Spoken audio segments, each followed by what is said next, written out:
諗翻當年其實正林佢因為評估咗有一啲嘅發展嘅情況咁，所以嗰陣時佢喺6歲嘅時候咧，我哋開始一路幫佢睇下即係上一啲嘅表格啊，幫佢輪候睇下有冇一啲合適嘅兒童之家或者院舍係可以俾到一啲住宿嘅服務佢啦。呢個小朋友真係佢要離開嗰個院之前嘅特殊中心，咁佢真係要再成長，要住一啲其他地方，咁但係而家冇地方俾佢住喎。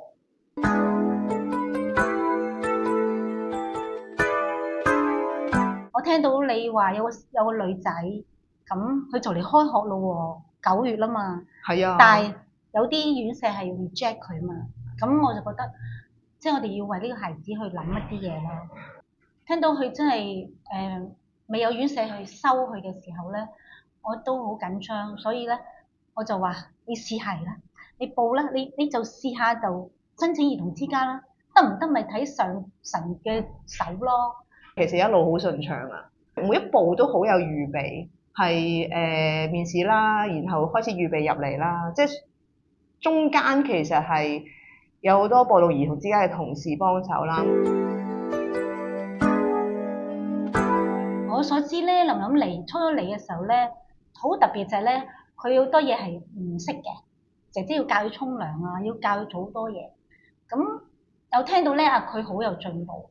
咁譬如學業上面我都估唔到咧，原來佢啲英文唔錯㗎喎，原來我啲姐姐咧都好錫佢嘅，即係仲有咧就係個同宿舍嘅大嗰啲女咧，又係好錫佢，當佢係寶啊，當佢咧好似 BB 咁樣咧，同佢一齊玩啦。咁琳琳即係住得好開心，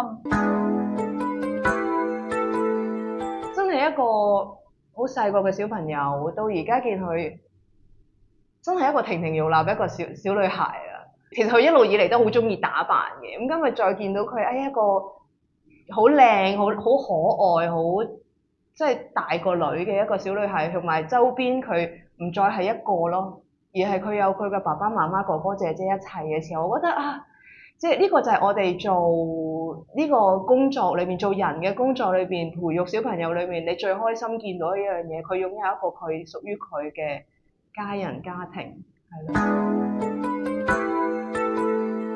我聽佢嘅故事咧，我真係覺得原來神咧喺好早以先已經係揀選咗佢，已經即係睇住佢成長，安排佢跟住你嘅路咯。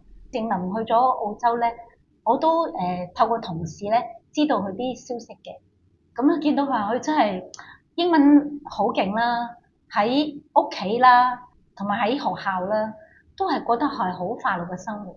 即係覺得真係神俾佢嘅咧係超過一切佢諗㗎。佢可能佢只係想一個媽咪嘅愛，但係咧神就俾佢一個好大好大好開心嘅家庭，有爸爸媽媽啦，有哥哥姐姐啦。我覺得真係好奇妙一個故事啊！對我嚟講，真係我真係戥佢開心，大家都好開心喎。They often at school throughout the year they have concerts and events where the parents can come along and watch. And so there was the first one that she was involved in.